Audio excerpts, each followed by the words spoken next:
Muy buen día. Bienvenidos a Conversemos de la Obra de Cristo. Mi nombre es Alejandra Sáez y estoy transmitiendo desde la ciudad de Villa Alemana, Chile. Hoy viernes 28 de junio del año 2024 nos acompaña una bella invitada desde la ciudad de Caracas, Venezuela. Su nombre es Olga Chaya. Ella es pedagogo, es catequista, salmista, estudiante de la obra de Cristo y tiene a cargo la cadena de oración del grupo de estudio de la obra de Cristo de Telegram dirigido por Aquiles Rebel. Bienvenida, Olguita. Hola, Ale. Buenos días. Buenos días a ti, buenos Buen días a día. todos los que nos escuchen. Bienvenida. Bueno, Olguita, nos gustaría que nos compartieras la historia de tu vida, por favor.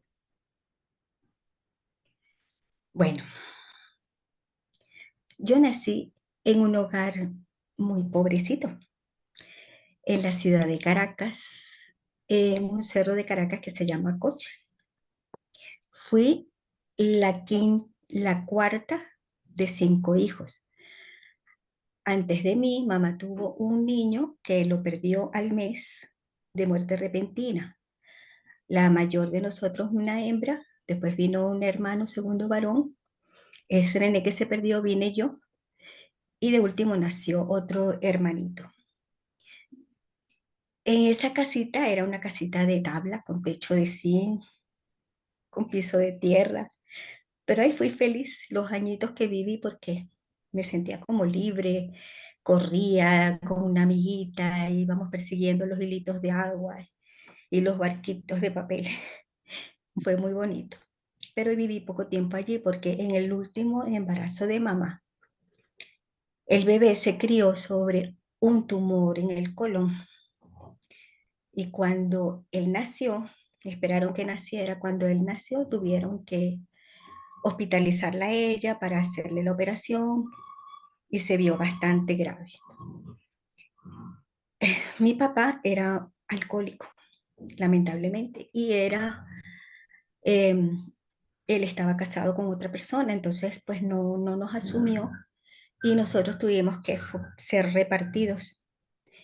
Una tía se quedó con mi hermana que tenía tres hijos, otra tía con mi hermano que también tenía 3 hijos. A mi hermanito recién nacido y a mí nos tomó una tía que ya era estéril.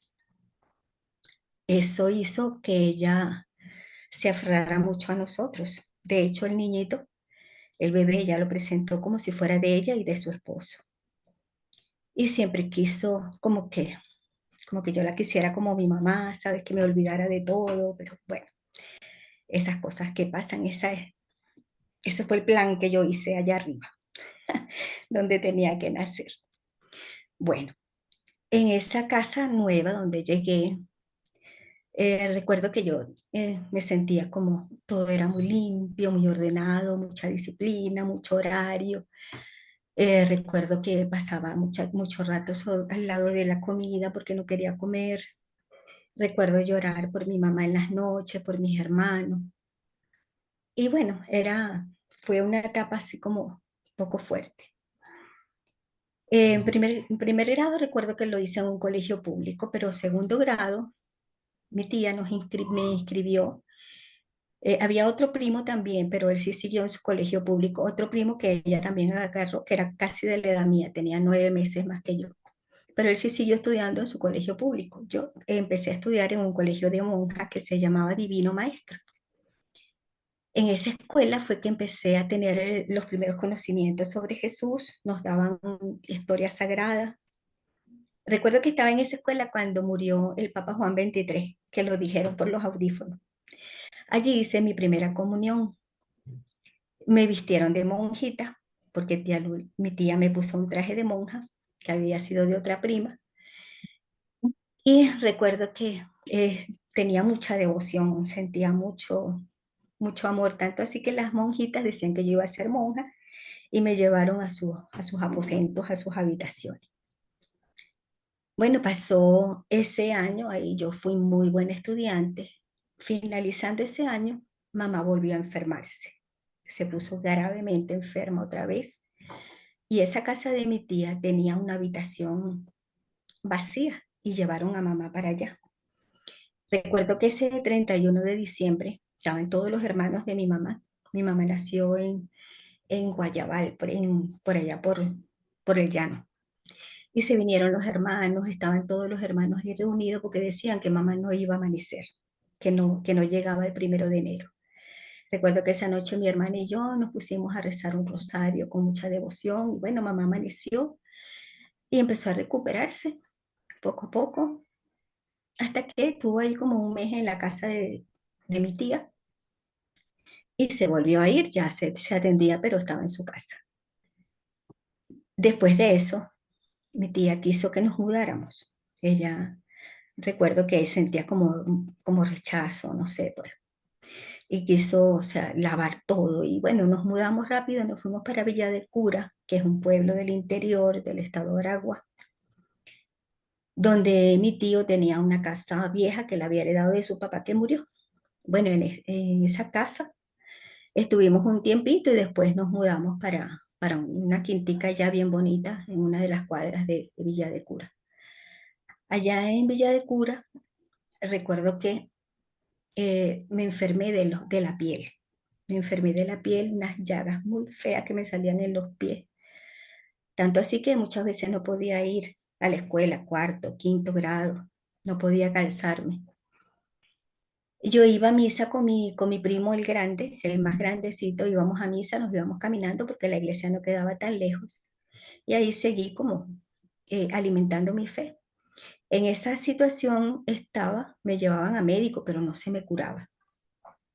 Y mi tía me dijo que hiciera una penitencia, que le ofreciera una penitencia a la Virgen, que rezara durante todas las noches un rosario y que me iba a vestir de peregrina, y iba a asistir hacían un peregrinaje allí en Villa de Cura hacia una montaña donde estaba la gruta de la Virgen de Lourdes, muy bonita. Y nos vestíamos así como si fuéramos unas monjas, con unas túnicas así blancas, con una cinta azul, y en la cabeza así como una cosa como la de la novicia rebelde, que era así como que yo me sentía que estaba volando. Yo hice 2 años ese peregrinar y era muy bonito porque íbamos subiendo en la montaña, todo ese poco de muchachas, éramos muchachas, yo era una niña todavía, vestidas así, y entonces uno veía el cielo azul y las nubes blancas, como igualito como el traje que llevábamos y como el de la Virgen, y era muy bonito. Bueno, efectivamente, yo hice ese año de Rosario y me curó, la Virgen me curó.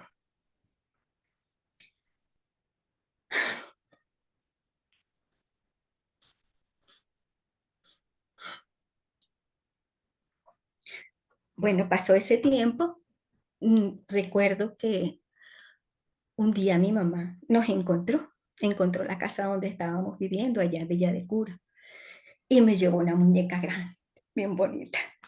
Se la había ganado. Ay, perdón, es que yo me emociono mucho. Sí, tranquila, tranquila. Ella se la había ganado en una rifa y llevó esa muñeca y llevó unos chocolates. Y yo me emocioné mucho cuando vi a mi mami y puse la muñeca, que era así como de porcelana, en la cama, en mi cama. Bueno, tía Lula, todas estas sentía como mucho celo, ¿verdad? Los celos son muy malos consejeros. Y entonces me dijo un día, yo te voy a contar algo para que tú bajes de ese pedestal donde tienes a tu mamá. Y me llevó a un parque y me empezó a decir cosas muy duras. Yo me acuerdo que lloré mucho, que mamá nos había abandonado, que tenía mala vida, etcétera, etcétera, etcétera, que no te lo voy a seguir contando, pero bueno, fue muy fuerte para mí. Después de eso nos mudamos nuevamente. Yo estaba ya en segundo año de bachillerato. El primo que vivía con nosotros también, el que te dije que tenía 9 meses más que yo, ya se había ido de la casa, porque tía Lula era muy fuerte. Tía Lula nos pegaba mucho, mucho. Era de ese tipo mujer llanera, al fin, como eran las mujeres antes, ¿no? Que antes de hablar te daban el golpe. Y bueno, él se había ido ya para su casa. Bueno, nos mudamos entonces para Maracay, para una urbanización muy bonita, porque ellos tenían tenían modo, la urbanización Arboleda, allá en Maracay. Y bueno, ahí vivimos, ahí estudié en un liceo, tercero, cuarto y quinto año. Sin embargo, bueno, la situación entre mi tía y yo siguió poniéndose cada vez más áspera. Por más que yo hiciera, yo era excelente estudiante, yo le ayudaba a limpiar la casa, yo ponía la mesa, recogía la mesa, fregaba, le llevaba el cafecito para la cama, hacía todo para tenerla contenta, pero ella nunca estaba contenta. A todas estas yo era como muy temerosa, muy tímida, muy miedosa, porque con tanto maltrato y muchas veces también verbal, pues yo me había vuelto muy tímida. Cuando llegó el quinto año, yo entré en una etapa de rebeldía. Un día, en uno de esos días, mi mamá llegó hasta allá también y nos encontró. Y yo le conté a mamá, porque estaba sola. En ese momento, cuando ella llegó, no estaba mi tía. Y le conté más o menos por encimita, más o menos las cosas que había vivido. Mamá se sorprendió porque ella pensaba que yo estaba feliz, que más bien para ella era como, ella había querido pues dejar que nosotros viviéramos en mejores condiciones porque ella no tenía medios para tenernos y pensaba que yo estaba bien y feliz y no era así, porque realmente uno puede vivir en cuna de oro, pero si no sientes amor, pues no estás bien. Entonces yo en ese tiempo caí en drogas. Lamentablemente empecé a jubilarme del colegio, empecé a sentirme muy deprimida, empecé a sentirme que nada tenía sentido, que no valía la pena. Dejé de pensar en mi papá Dios, en Jesús, en María, todo lo. O sea, entré en una etapa muy fuerte. Y en ese tiempo, una de esas palizas que me dio mi tía, ella ya sospechaba que yo andaba en malos pasos. Y mamá me había dejado la última vez que fue un dinero y un teléfono para que la llamara. Entonces mi tía me dijo que me fuera con mi mamá. Y yo llamé a mamá. Y al día siguiente, efectivamente, mi hermana me fue a buscar. Bueno, ahí hubo otro cambio en mi vida. Cuando eso yo tenía 16 años, iba para 17 años. Estaba saliendo de bachillerato, aunque me quedaron 3 materias porque el último año fue pésimo. Cuando llegué allí a la casa de mamá ese día, por cierto, no estaba porque ella viajaba en ese tiempo a Margarita para comprar y vender. Y yo estaba acostada en su cama y mi hermana, y me pusieron como una sorpresa para mamá, que cuando llegara me viera en su cama. Y bueno, eso fue una alegría hermosa, eso fue algo muy bonito, ese reencuentro con mi familia. Ahí vivía también mi hermano, que estaba ya casado con un niño, y vivía mi hermana, vivía mi cuñada. Y bueno, en esa casa pues me arropó el amor, realmente. Pasado un poquito tiempo, eso fue en septiembre del año 72. En octubre cumplían 2 añitos mi sobrino, el nené de ellos. Invitaron, o sea, fue a la casa mi esposo, el que ahora es mi esposo. Él era amigo de la familia. Yo no lo conocía. Lo conocí ese día. Y fíjate las cosas tan raras, ¿no? Que cada día uno confirma. Cuando yo lo conocí, estábamos en una fiesta y había otro joven allí, primo de otra hermana que me estaba como viendo con buenos ojos, pues quería como pretenderme. Y este muchacho trató de agarrarme la mano en una oportunidad y yo inconscientemente miré hacia donde estaba mi, mi esposo, que no lo conocía, pues lo estaba conociendo ese día como que si yo le debía respeto a él.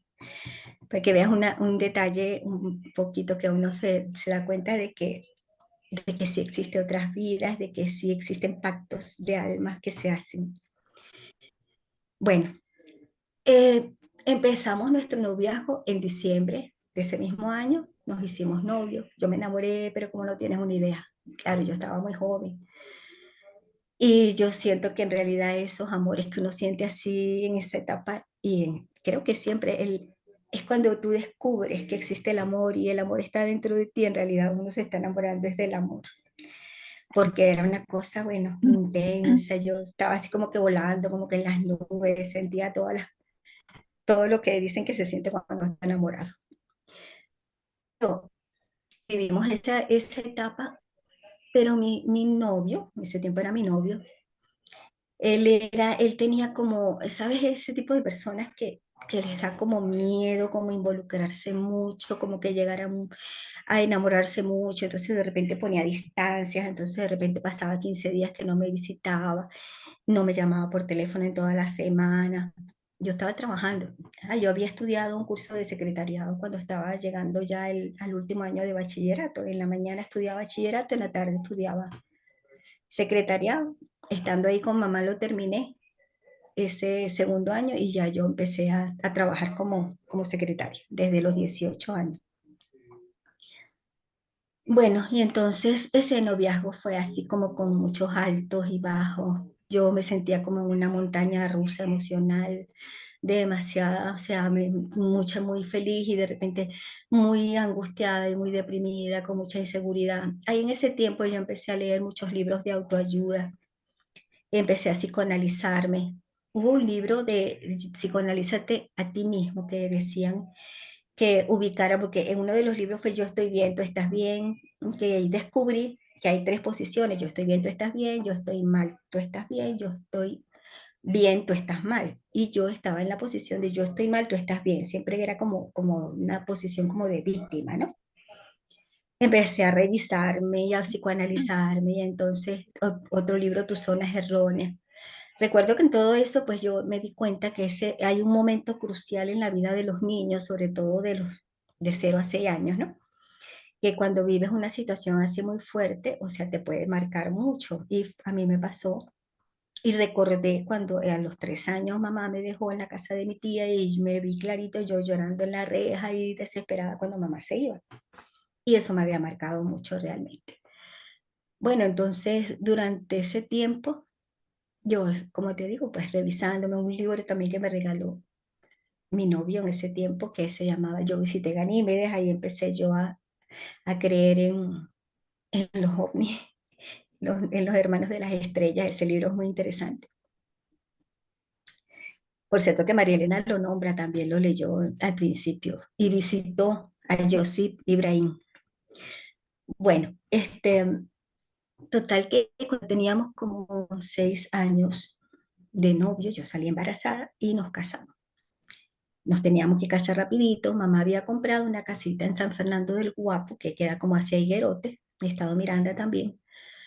Y nos dejó el apartamento. Eso acarreó un poquito de celos y problemas entre mis hermanos y eso, y bueno, empezamos el matrimonio con esa situación así, pero no vivimos sino un año allí, porque al año ya habíamos comprado un apartamento en Guarena, mi esposo y yo, los dos juntos. Ese año, bueno, yo trabajaba, yo salí embarazada, pero seguí trabajando, tuve a mi primera hija, y a los 6 meses de haber nacido ella, salí embarazada del segundo nené, que por cierto el doctor me dijo, tiene que ponerse un aparato, señora, porque yo daba luz por cesárea. Bueno, tuvimos nuestros dos primeros niños, nos mudamos ahí al apartamento en Guarenas, vivíamos con su mamá. No he contado que mi esposo es hijo único. Su mamá, cuando él estaba pequeño, la mamá, el papá los abandonó, ella lo tuvo que criar sola.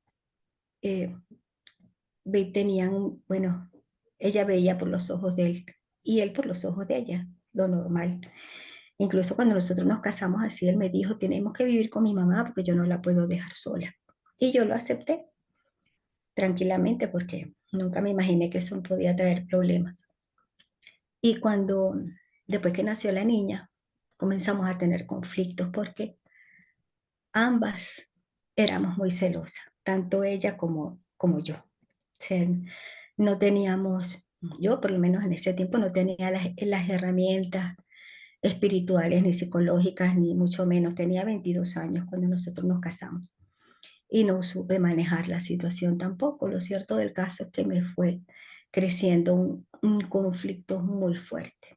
Aún así, bueno, tuvimos nuestra primera niña, nos mudamos a Guarena Tuvimos el segundo niño, pero cuando llegamos a los 3 años de casados, la crisis ya explotó y yo no quería seguir viviendo con su mamá. Y le dije, bueno, que se fuera con ella, pues ya que tenía que estar con ella, que se fuera. Y me quedé sola con mis dos niños. Yo había dejado mi trabajo, tenía un trabajo que ya fijo, ya tenía 7 años, un buen trabajo, pero lo había dejado precisamente para que él aceptara que su mamá se fuera, para yo quedarme con los niños. Pero bueno, eso no hubo remedio y total que ya estaba sin trabajo en ese momento. Y bueno, pasé muchas situaciones fuertes. Ese fue un periodo muy doloroso para mí y creo que fue una de las noches oscuras más fuertes que he tenido, porque mamá y mi esposo, un día que él fue a ver a los niños, yo había salido a buscar trabajo. Tuvieron un conflicto fuerte y mamá me dejó sola, se fue. Total que yo estaba ya completamente sola con mis dos niños, sin trabajo, sin dinero. Mi esposo no iba para nada después de ese día que peleó con mi mamá. Él pensaba que ellos me estaban ayudando y mi mamá pensaba que me estaba ayudando él y total que yo estaba sola con los dos chiquitos, estaban pequeños, tenían como 1 año y 2 años, o sea, estaban pequeños. Total que, bueno, en esa situación estaba yo buscando trabajo, no conseguía, desesperada. Me acuerdo que fui al Santísimo, yo me había apartado de la iglesia, no había ido más nunca a la iglesia, pero fui al Santísimo y me arrodillé orando y seguí buscando trabajo. Tuve que dejar a mis niños con una muchacha que no me satisfacía, pero fue lo que conseguí. Y total que, bueno, me acuerdo, un aviso en la pared que decía, cuando un día que venía de buscar trabajo, que decía, venid a mí todos los que estáis cargados y oprimidos y os haré descansar. Y ahí sentí también el llamado de Jesús y comencé a leer la Biblia. Yo tenía una Biblia, comencé a leerla, comencé a buscar mucho a Dios. Seguí en esa situación, me quedé completamente limpia. El dinero que tenía era el que me habían dado en la empresa que había dejado de trabajar, pero ya lo había gastado todo.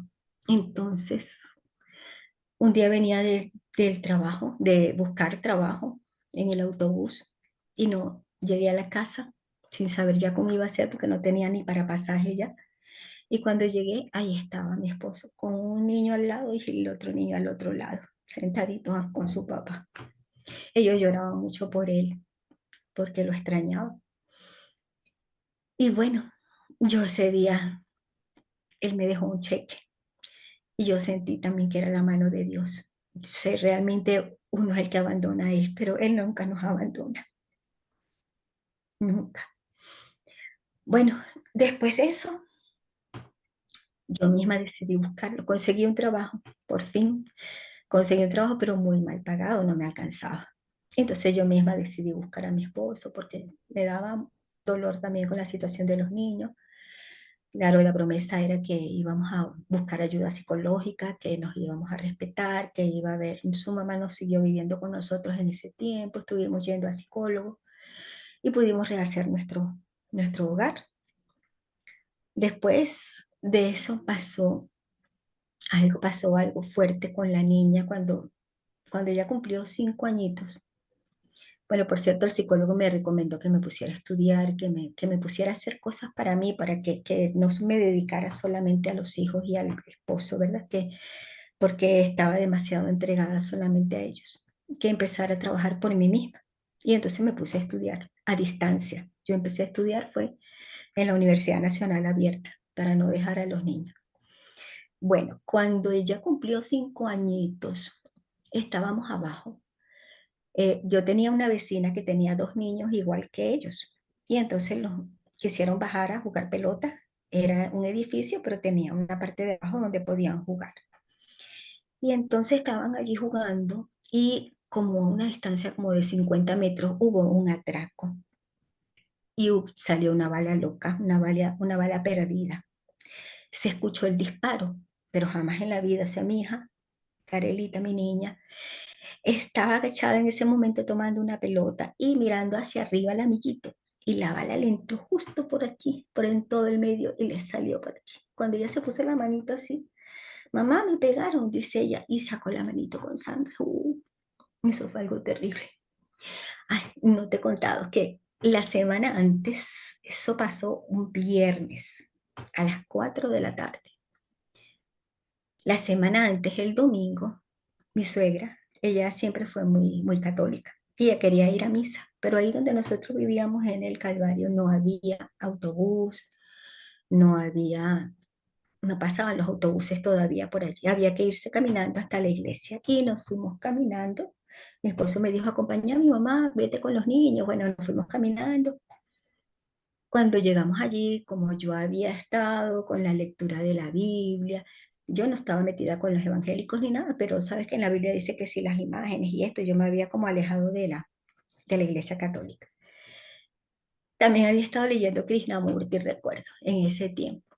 Entonces, cuando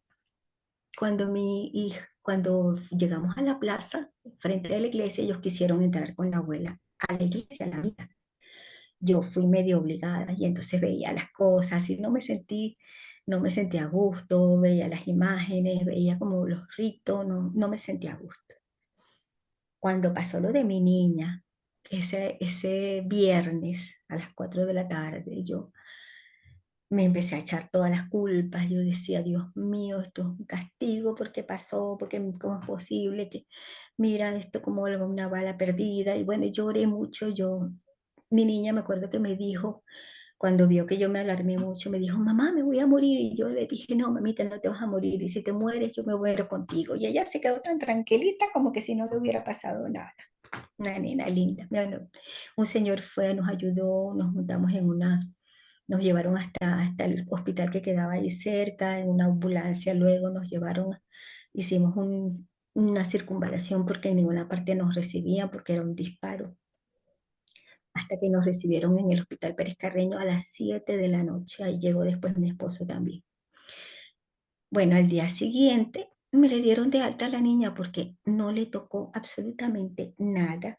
En un cuellito de una niña de 5 años, tú te imaginas, un tiro por aquí, le sale por aquí, no le tocó nada, ni la arteria, ni la columna, nada. Ella primero tenía la carita así hinchada y volteaba y los doctores decían, la dieron de alta. Mire, dele gracias a Dios porque esa niña es un milagro. Si le queda la cara así volteada, dele gracias a Dios. Pero no, le empezamos a hacer sus curas en la casa. Al mes ella estaba perfecta, como que sin nada. Y bueno, salió todo bien con eso ahí. Por supuesto que yo fui a la iglesia, me confesé y me metí de pata y cabeza en la iglesia. Me sentí llamada por Jesús, me sentí llamada por Dios y comencé a ir todos los domingos. Después me fui comprometiendo cada vez más, entonces empecé a dar clases hice un curso bíblico, después empecé a hacer clases de catecismo para los niños.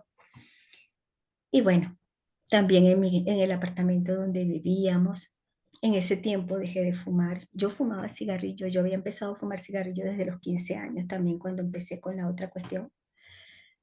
Y en ese tiempo yo dejé de fumar y bueno, allí a los niños del edificio donde yo vivía también les daba clase de catecismo, que sí hacíamos vía crucis para la urbanización, que sí hacíamos nacimientos vivientes. Bueno, trabajé mucho con las cuestiones de la iglesia, empecé a dar también clase de catecismo en un colegio que quedaba por ahí cerca, que era como de un barriecito, y bueno, así. Y en la iglesia también mucho trabajé. Cuando tenía, no sé, unos cuantos añitos en la iglesia, vinieron unos catequistas de Caracas que estaban llevando el camino neocatecumenal, que es también de la iglesia católica, pero es como un movimiento así como los carismáticos, ¿no? Pero este es un poquito así como más cerrado, porque ellos hacen las Eucaristías los sábados, se hace celebración de palabra, en la semana se estudia mucho la Biblia, yo estudié mucho la Biblia. Ahí me hice salmista también porque me encantaban esos cantos del camino neocatecumenal. Tuve que aprender a tocar guitarra medio dale, porque yo no sabía, medio dale a la guitarra. Y bueno, así fue. Después cuando teníamos ya todas estas, pues yo me gradué. Yo me gradué de licenciada en educación preescolar. Empecé a trabajar. conseguí el cargo por el gobierno. Cuando mi último niño, primero antes de terminar de graduarme, mi último niño pues tuvo un tercer hijo. Cuando el menor tenía 10 y la mayor tenía 11, tuve un tercer hijo. Ya yo había empezado más o menos a trabajar, pero aún estaba haciendo pasantías, pero en lo que salí embarazada, mi esposo me dijo que dejara de trabajar y todo tal que bueno, tuve incluso que parar los estudios, me faltaban como 9 materias para graduarme y la pasantía final, la tesis, y total que bueno, dejé de trabajar nuevamente, estuve 3 años con él hasta que cuando él cumplió los 2 años, me acuerdo que terminé, me volví a meter en la universidad, terminé, me gradué. Y metí mi solicitud de trabajo por el Ministerio de Educación y me salió mi cargo, gracias a Dios. A todas estas, bueno, mamá falleció en el 96, después de lo que pasó, de que yo estuve separada, de eso, nos alejamos un año. Después mi hermana me avisó que ella estaba enferma, que estaba hospitalizada y yo me fui corriendo para allá, para el hospital. Y bueno, le pedí perdón y nos reconciliamos, incluso la tuve varios meses en mi casa recuperándola. Eso fue en el 96. Cuando conseguí el trabajo fue en el año 93, el cargo del Ministerio de Educación. La abuelita, Isabel, mi suegra, ella vivió hasta el año 2001, ella murió de 93 años, pero entró en una etapa, ella le dieron unos ACV y entró en una etapa de discapacidad. En ese tiempo, bueno, mi esposo se quedó sin trabajo en el año 99, que lo despidieron. Estábamos en pleno cambio como de gobierno aquí en Venezuela con lo de Chávez y no sé qué, él trabajaba en IBM, lo cierto, el caso es que se quedó sin trabajo. Y empezó a construir una casa muy bonita allá mismo en Guarenas, en el mismo Calvario, porque habíamos comprado un terreno antes de eso. Bueno, cuando la abuelita enfermó, como en el año, o sea, como en el 98, tuvo varios años en situación así fuerte. Yo la cuidaba, él la cuidaba, después cuando yo empecé a trabajar, que mi escuela, porque el cargo que me salió a mí era en una escuelita rural, era una escuelita así que estaba metida para el monte. Había que caminar bastante. Y bueno, ahí eran niños muy humildes. Yo fui la que inauguré el preescolar en esa escuela porque nunca había habido preescolar. Y inscribía 25 niños y a final de año ya, a mediados de año ya estaban yendo nada más 10. Entonces me iba con los niños que me asistían, íbamos a visitarlos, eran niños muy pobres, realmente tenían mucha pobreza. Entonces, bueno, cuando en el año 2000 llegó el gobierno, este presidente que hablaba de darle comida a los niños, una maestra y yo nos montamos en eso para que la escuela la hicieran bolivariana porque le iban a llevar desayuno, almuerzo y merienda a los niños. Y bueno, lo logramos, lo logramos. En el año 2001 fue que murió la abuelita.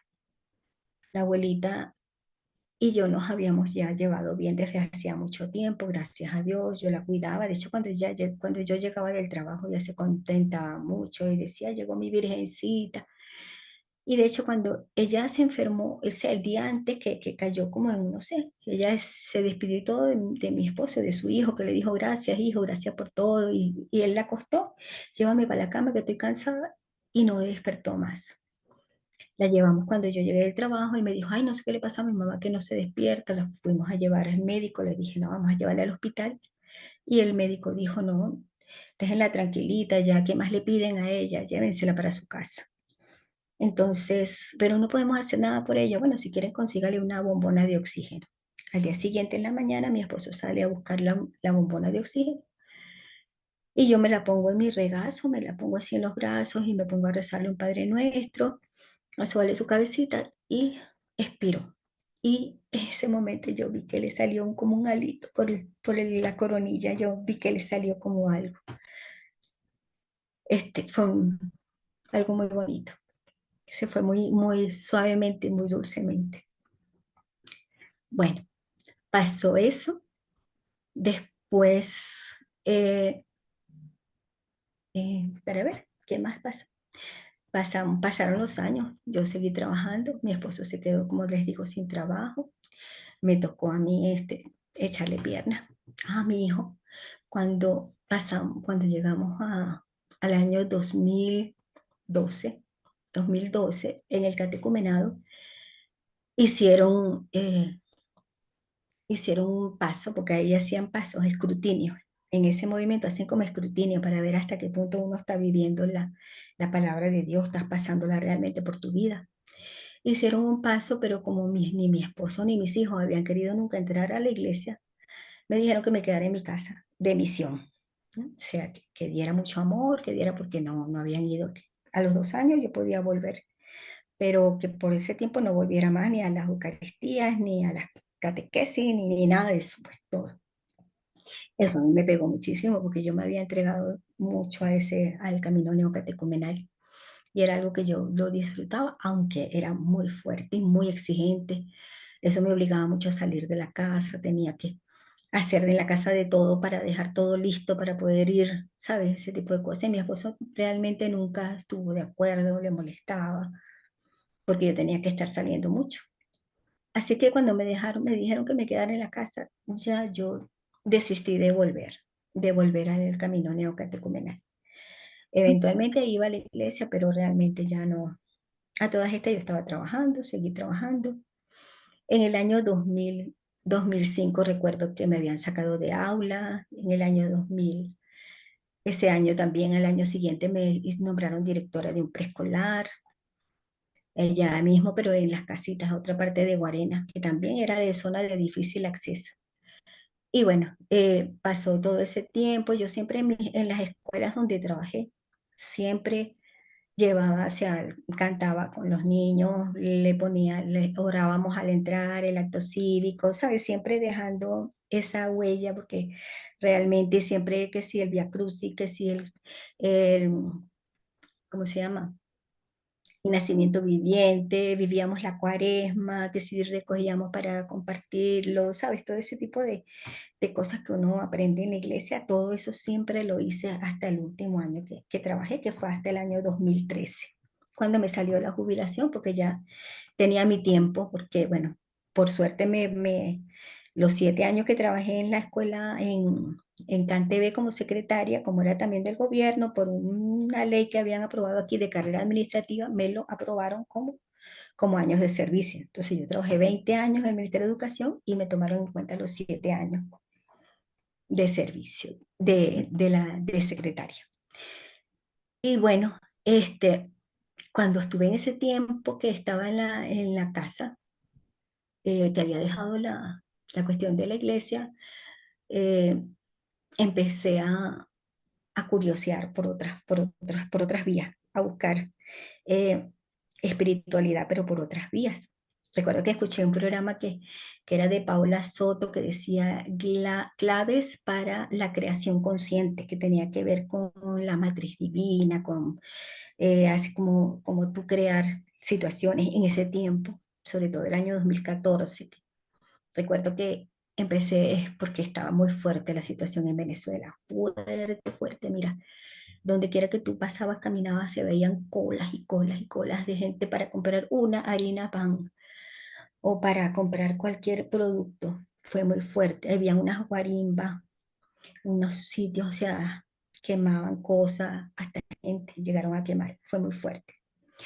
Y en ese tiempo yo hice mucha autorreflexión con eso que te digo que estaba leyendo, leía a Jean-Pierre Garnier Mallet también, que era del cambia tu futuro con aperturas, con las aperturas temporales, tu doble cuántico, cómo funciona, esto de la matriz divina, cómo co-crear.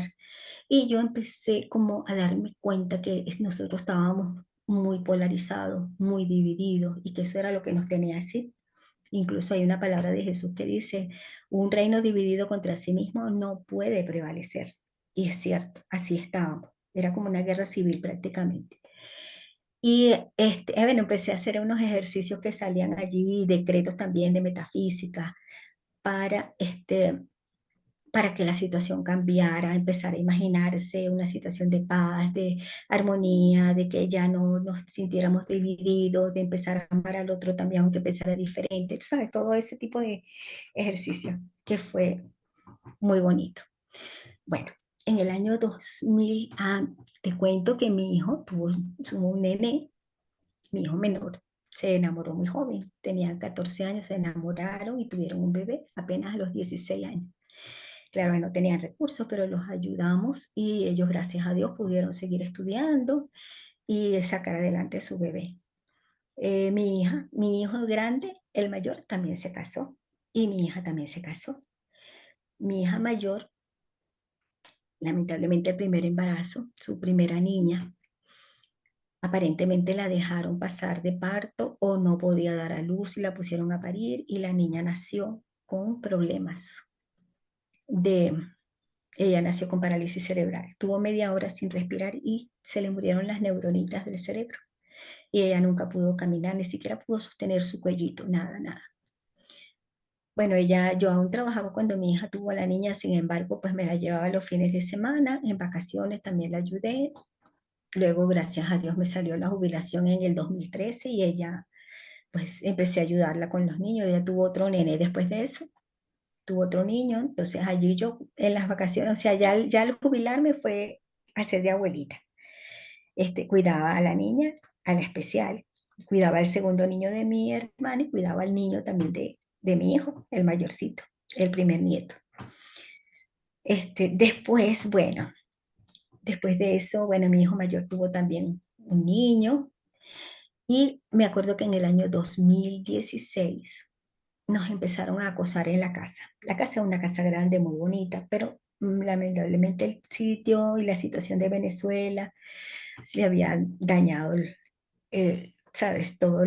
Había mucha inseguridad. Y estuvieron 8 meses tratando de meterse en la casa. 8 meses, hermana, y mi esposo estaba traumatizado con eso. Total que hubo en diciembre de ese año 2016, un día que nosotros regresamos del médico, yo andaba mal con el nervio ciático, y teníamos los ladrones adentro y no nos dimos cuenta. Cuando abrimos la puerta de la casa se nos metieron. Desde esa vez, pues, claro, ya habían pasado 8 meses, mi hijo, el mayor, no quiso que siguiéramos viviendo allí. Nos robaron todo, nos robaron un carrito que había logrado comprar con el Ministerio de Educación, nos robaron todo, todo el televisor, el microondas, la computadora, todo lo que se pudieron llevar en el carro, se lo llevaron. Incluso dijeron que me querían llevar a mí, porque no consiguieron dólares ni consiguieron oro, pues nosotros no teníamos. Pero como la casa parecía que teníamos mucho, realmente no era así. Entonces, bueno, mi hijo nos trajo para acá, donde estamos viviendo ahora. Primero estuvimos un tiempo en su casa, después compró esto y estamos aquí. Bueno, después de eso, yo seguí con mi búsqueda espiritual y también ayudando a mi hija. Mi hija tuvo un divorcio, tuvo una tercera nene y después de ese tercera nene se divorciaron, el esposo se fue con otra muchacha. Y bueno, total que fue muy, muy fuerte también, ayudándola a ella con sus 3 niños, porque ya eran 3. Aquí es como vivíamos cerca, yo le atendía a los niños mientras ella trabajaba.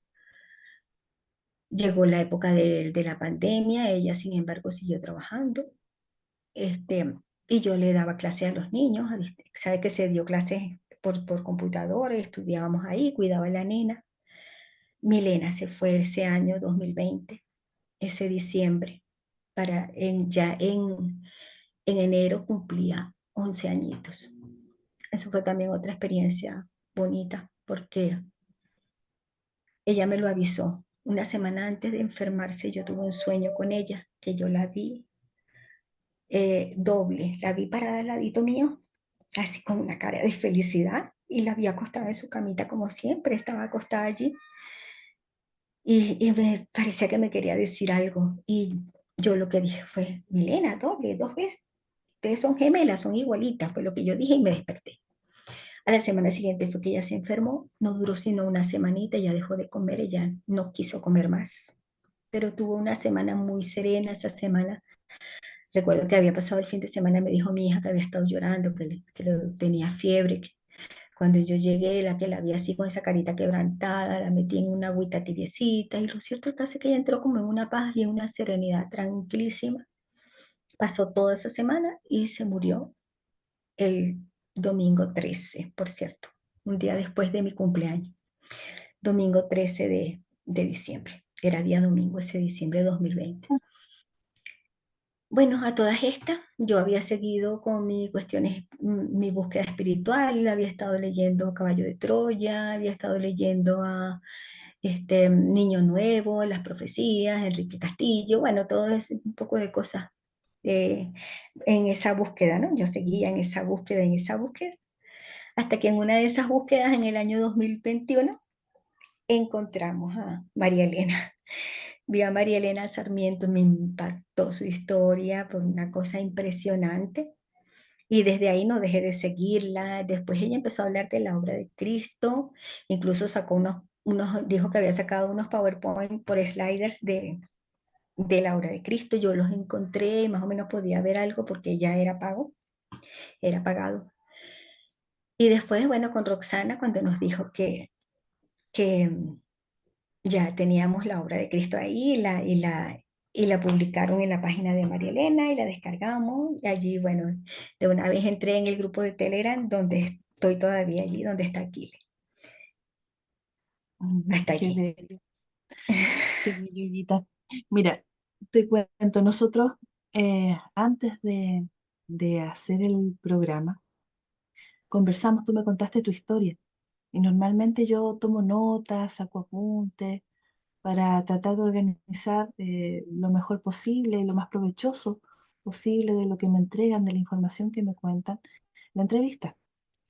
El tema es que tu historia la escuchaba una y otra vez y está tan enlazada con tantos detalles que son muy importantes que yo no encontraba la forma de poder separar algo, una cosa de otra. Por esa razón yo te pedí que contaras, por favor, toda la historia de tu vida, porque ha sido algo muy enlazado, con mucha lógica, con mucha conciencia posterior a situaciones que van ocurriendo. Es una historia muy bella, difícil. Ha sido muchos momentos fuertes en la vida, pero de mucho trabajo interior y mucha toma de conciencia. Por esa razón te pedí que por favor nos contaras el relato completo de tu historia. También puse atención en relación y eso me ocurrió ahora, en relación a lo que contaste cuando tu mamá estuvo muy grave en ese 31 de diciembre y todo el mundo decía que ella iba a partir pronto. Y me hizo mucho sentido con la película Nuestro Hogar, que salió, Nuestro Hogar 2 que salió hace 2 días recién. Ay, no la he Yo, visto. yo la vi y claro, y cuenta la historia en una de todas las cosas que se cuentan. Estaba un caballero que ya estaba comenzando su proceso para desencarnar, lo estaban asistiendo y de repente se ilumina todo el cielo de la pieza y el caballero se incorpora toda su energía y vuelve y se repone. Y las personas que lo estaban, los seres que lo estaban asistiendo dijeron, alguien pidió por él, hizo un pedido muy fuerte y muy grande por él. Y aparece después un niñito que se va a ganar al lado de él y dice, yo le decía, abuelo, yo pedí por ti, abuelo, eh, y para que tú le pedí a Dios que no te llevara, que siguieras conmigo y que nos acompañaras. Y me hizo mucho sentido. Entonces ahí lo que hablaban en la película, lo que dicen es que una oración de corazón, una oración con un pedido profundo, limpio, de mucho corazón, es capaz de lograr ese tipo de milagro. Eso tiene que ver Sí, mucho con la ley del amor, la ley universal, la principal de qué todas. bonito. Y yo dije, oh, pasó lo mismo. A mí me dio la sensación cuando tú lo contaste, porque tu hermana y tú se pusieron a rezar ese día en la noche. Sí, Mamá al día sí. siguiente se recuperó y Ujú. estuvo años después con ustedes. Lo mismo Años, pasó con el sí, caballero, estuvo un par de años más junto con las personas. Y también pasó cuando estuviste rezando y te sentías muy sola. Te pusiste a pedir ayuda y apareció tu esposo y volvió a sí, estar junto a ti. Y eso sí, también habla del poder del amor porque tú estabas pidiendo por ti, por tu familia, por tus hijos para poder salir adelante. sí. Entonces es increíble. Uno a lo mejor no conoce esos detalles, no sabe, para las personas a lo mejor que no han estudiado la obra de Cristo o no conocen las leyes universales. Es increíble cómo todo esto va fluyendo y va armando y va ayudando en nuestra vida. Lo otro, Así Olguita, es. que te quería conversar era respecto de eh, lo extraño que me pareció el hecho de que tú, siendo catequista, se te pidiera que estuvieras 2 años en tu hogar. Yo nunca había escuchado algo así, me pareció muy, muy raro, pero bueno, todo siempre tiene una razón de ser y alguna lógica que en el momento a lo mejor desconocemos. Sí. Olguita, ahora que tú has estudiado la obra de Cristo, tú conociste la obra de Cristo, eh, ¿qué produjo dentro de ti y qué piensas ahora respecto de las personas que en algún momento en tu vida te hicieron daño? Que fueron maestros, hermana, maestros, tal cual. Mira, de cada situación aprendí mucho. De cada situación de niña aprendí que cuando, primero que puedes estar en un sitio muy humilde, pero si tienes amor, eres feliz. Así no tengas mucho que comer. Luego aprendí que a los niños, es muy importante que a los niños son sujetos de derecho, que hay que amarlos, respetarlos, que hay que protegerlos. Son muy vulnerables los niños y por eso me hice también educadora infantil de niños y catequista de niños porque empatizo mucho con los niños desde la situación que yo viví, porque es que realmente, mira, si nosotros somos misioneros, yo me considero misionera desde siempre, aun cuando viví en muchas situaciones y estuve separada de Dios, pero Él nunca estuvo separado de mí. Como lo has podido ver, Él me acompañó en los momentos más agudos y me ha enseñado que el amor es lo fundamental. Yo vine a aprender qué es y qué no es amor. Definitivamente los celos no son amor, la posesividad, el control, eso no es amor, la manipulación no es amor. Tú mientras más tratas de apretar a una persona, pues esa persona más se te escapa de los dedos. También aprendí que cada ser humano da según lo que ha recibido en la vida, no puede dar otra cosa, que está cada uno en su punto evolutivo, como lo dice la obra de Cristo. Estamos cada uno en nuestro punto evolutivo y que cada persona es muy valiosa, que Dios nos ama muchísimo, también lo he aprendido, que está al lado de nosotros en todo momento, nos está guiando, aunque nosotros nos hayamos olvidado de Él. Aprendí que uno tiene que conocerse a sí mismo, que tienes que profundizar en ti, no buscar afuera, no buscar culpables, porque no hay culpables, que todo lo planificamos antes de venir y es para un propósito, porque nosotros no podemos ser, aun cuando seamos misioneros, como decía Jesús, ustedes no son de este mundo, ¿verdad? Porque Él nos sacó del mundo, pero estamos aquí en el mundo, pero no podemos ser diferentes, por eso tenemos que vivir, eso lo dice la obra de Cristo. Nosotros tenemos que vivir situaciones fuertes, además de que traemos karmas también, ¿no? De otros. No es por castigo, sino por aprendizaje, como trabajo para compensar. Pero todo tiene un propósito, todo tiene un sentido, todo tiene un porqué y un para qué en nuestras vidas. Entonces, profundizar en eso para encontrarle verdaderamente el sentido a nuestras vidas y a cada situación. Y cada situación tiene un sentido profundo y hermoso, hermoso aún dentro del pantano, aún dentro del sufrimiento. Tiene un sentido hermoso, porque ahí encontramos a Dios. Eso es lo que te puedo decir. ¿Y la obra de Cristo para ti qué es, Olguita? ¿Qué representa? Un tesoro, manita. Es un tesoro. Recuerdo que en una oportunidad dijo María Elena, es como llegar a casa. Sí, es como llegar a casa. Es como que después de tanta búsqueda, de tanto hurgar por aquí y por allá, es como encontrarle las respuestas a todo. Es como ver nuestra vida allí reflejada, ver por qué. vivimos cada situación. Es que allí sí tenemos las respuestas completas. Es muy hermoso. Dice María Molinero que la obra de Cristo es la actualización del mensaje de Cristo para este tiempo y es tal cual así.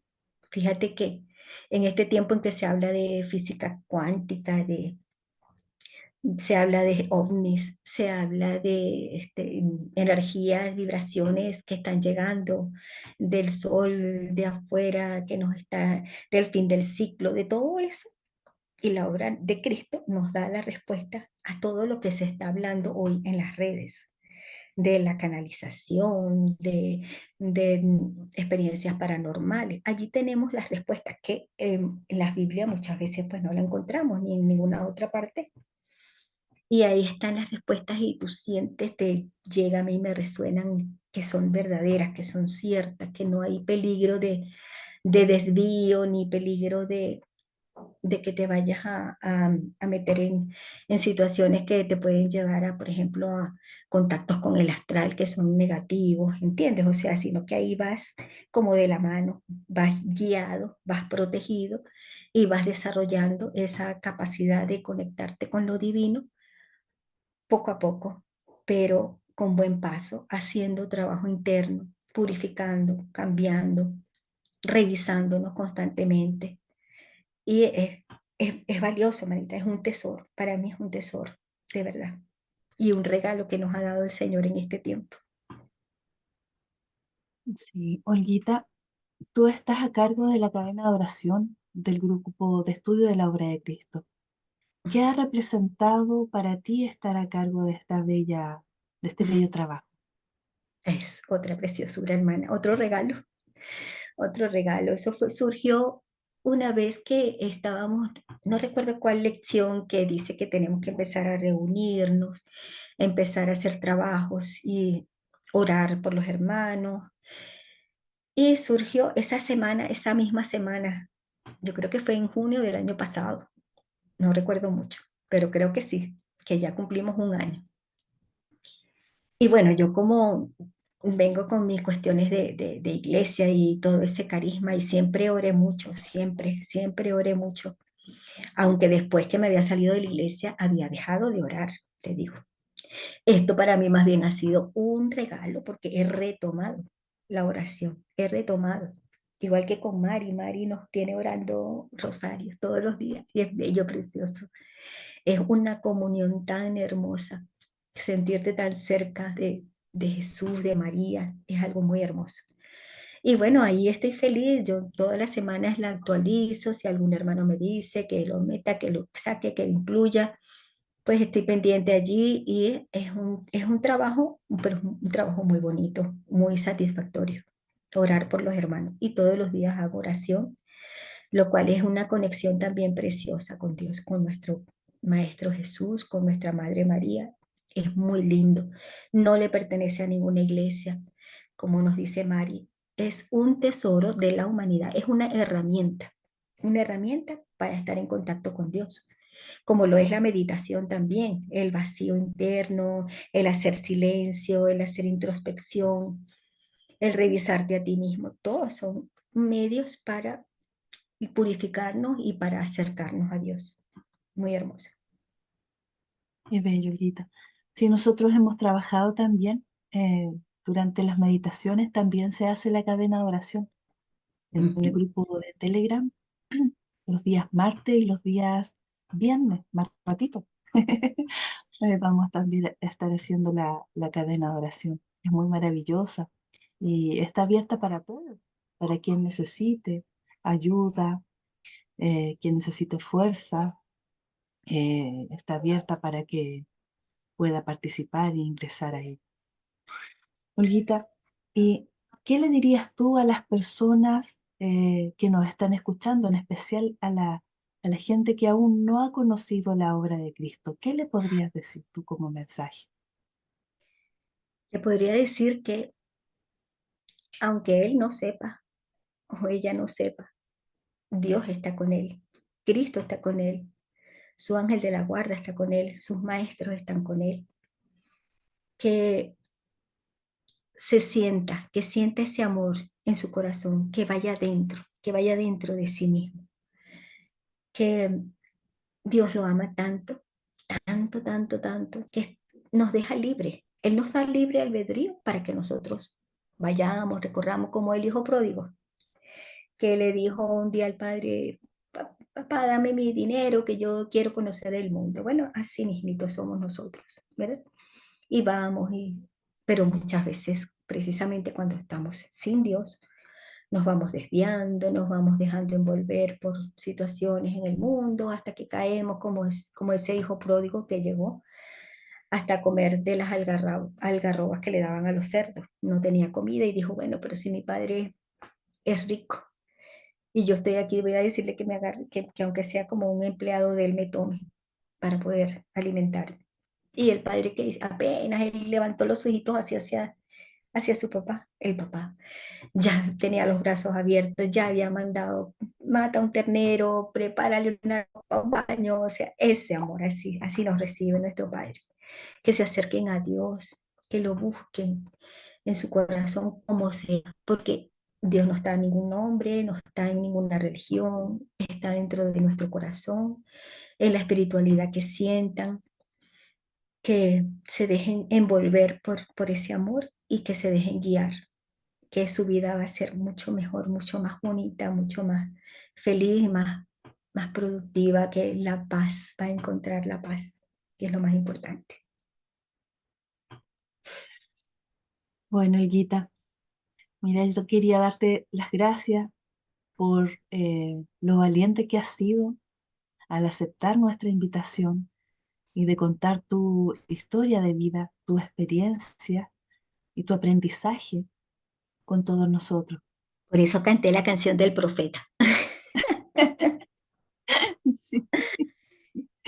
Tengo que gritar, sí, tenemos que Sí. hablar, abrir la boca y decir, dar razón de nuestra fe, porque tenemos fe. ¿Para qué? Eso es una obra que Él ha hecho en la vida de cada uno de nosotros. Ha pintado su cuadro.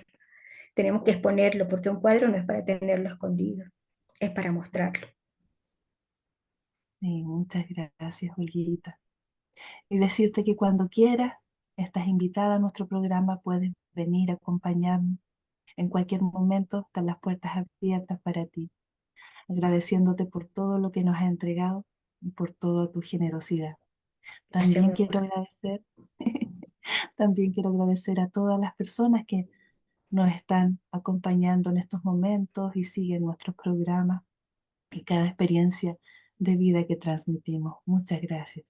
Gracias, Olguita, por estar con nosotros. Gracias a ti, Hasta mi pronto. amor. Muchas gracias.